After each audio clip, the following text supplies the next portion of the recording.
iPad. I think there are quite a few boys who has a crush on you. Okay, so take the question. Okay, so please read the question aloud. Open it. Okay, please read the question. They say to alone. Do you think it okay alone alone and why not? Okay, I will read the question once again.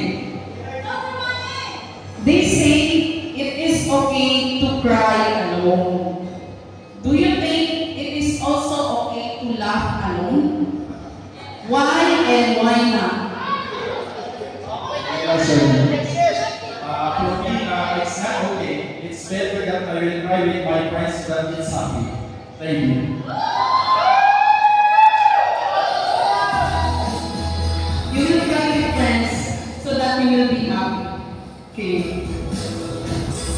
Okay.